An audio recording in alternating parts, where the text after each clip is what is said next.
حضور نبی کریم صلی اللہ علیہ وسلم نے کچھ ایسے اشارات فرما دیے کہ امت مجتمع ہو گئی صدیق اکبر رضی اللہ تعالیٰ عنہ کی خلافت پر، کہ جس کو اللہ نے ہمارے دین کا خلیفہ بنایا ہے اس کو ہم اپنی دنیا کا بھی خلیفہ بناتے ہیں۔ وہ ایک طویل بحث ہے، لیکن میں خلاصے کے طور پر اس طرف آتا ہوں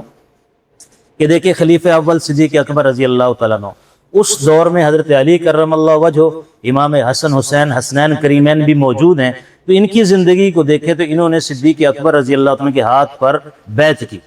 ان کو مانا کہ یہ ہمارے خلیفۃ المسلمین ہیں۔ پھر اس کے بعد عمر فاروق رضی اللہ تعالیٰ عنہ آتے ہیں، ان کی ہاتھ پر جس طرح حضرت علی رضی اللہ تعالیٰ نے بیعت فرمائی، امام حسن حسین نے بھی بیعت کی، اس طرح حضرت عثمان غنی رضی اللہ تعالیٰ عنہ کا دور آتا ہے تو یہ حضرات حسنین کریمین اب بشمول اپنے والد محترم حضرت علی کرم اللہ وجہہ کے، ان کے بھی ممد اور معاون بنے، حکومتی معاملات میں بھی شریک ہوئے۔ قاضی کا عہدہ حضرت علی رضی اللہ تعالیٰ عنہ کے پاس ہوتا تھا، حضرت امام حسین نے افریقہ کے جہاد میں خود حصہ لیا، تو یہ سارے دین کی گویا کہ ترویج کے اندر شانہ بشانہ باقی تمام صحابہ کے ساتھ کام کرتے رہے،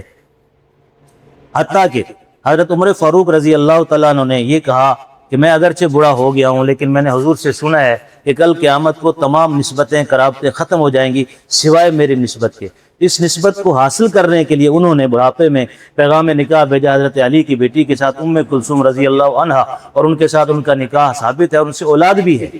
تو یعنی ان حضرات کو اگر آپ دیکھیں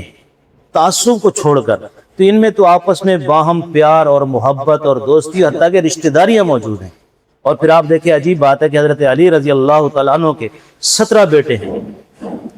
18 بیٹیاں ہیں، 9 آپ کی شادیاں ہیں۔ حضرت فاطمہ الزہرا رضی اللہ تعالیٰ عنہ سے 2 بیٹے امام حسن اور حسین،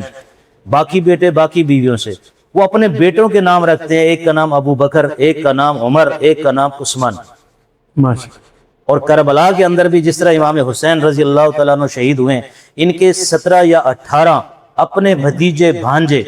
اور بھائی اسی کربلا میں شہید ہوئے ہیں، اور ان شہیدوں کے اندر بھی ابو بکر کا نام بھی موجود ہے، عمر کا نام بھی موجود ہے اور عثمان کا نام بھی موجود ہے۔ تو جس طرح آپ یوں سمجھ لیں کہ حرم نبوی کے اندر حضور نبی کریم صلی اللہ علیہ وسلم کے ساتھ صدیق بھی سویا ہوا ہے، عمر بھی سویا ہوا ہے، اس طرح کربلا کے اندر امام حسین کے ساتھ صدیق بھی سویا ہوا ہے اور عمر بھی سویا ہوا ہے۔